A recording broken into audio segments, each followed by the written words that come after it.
Hello TM Network all over the world. Welcome to September Week 2 newsletter. Yes, I received some comment and also requests talking about recruitment and also induction.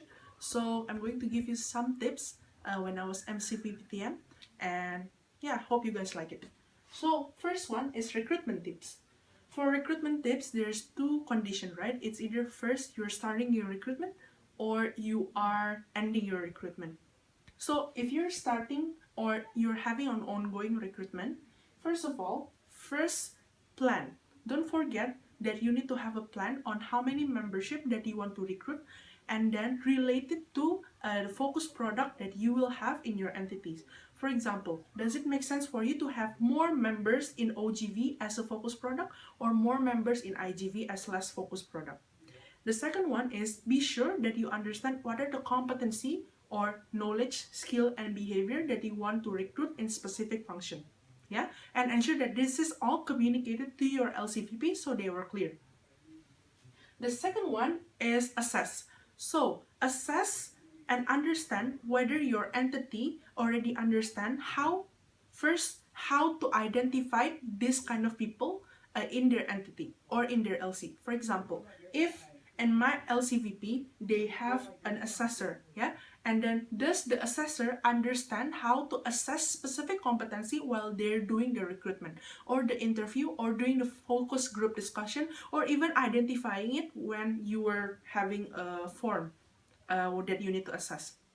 So yes, so which is basically the skills of assessor and also ensure that your LCVP understand what are the competency that's being driven down by national.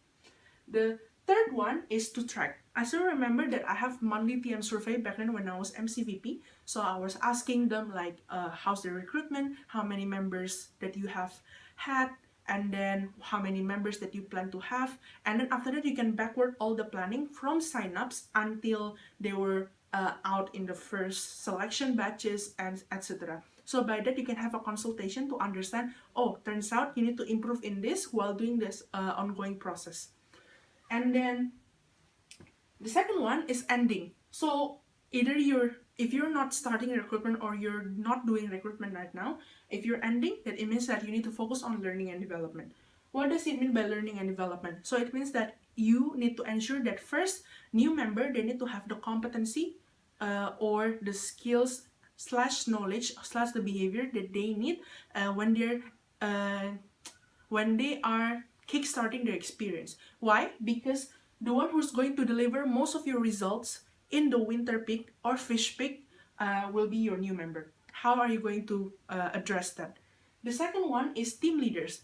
So it's not just about ensuring new member have the competency in the beginning of their ISEC experience, but it is also to make sure that your team leader is ready to receive their new member.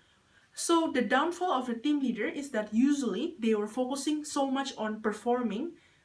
Meanwhile, they need to shift their focus from performing to deliver team standards. Yeah.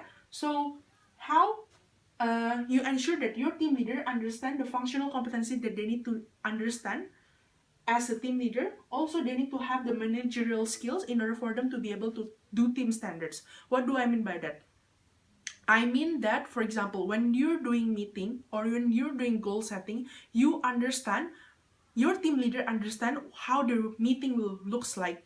What are the KPI that I need to measure? What are the coaching skills that I need to give to my team leader in order for my team leader to be able to coach the new member so the new member can achieve the kind of goals that you want to have in your entity. So that is basically my tips. Also, there's also how do you assess. So it's not only to give everything to your team leader or new member, but also you need to understand how do you assess this competency gap that you have in your entity.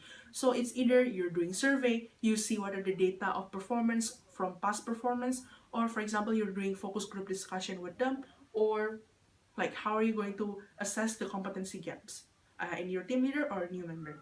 So I hope you guys have an amazing September. September is the month for you to ensure that everything is recruited and also they have the capacity to deliver operations for this upcoming peak. So good luck!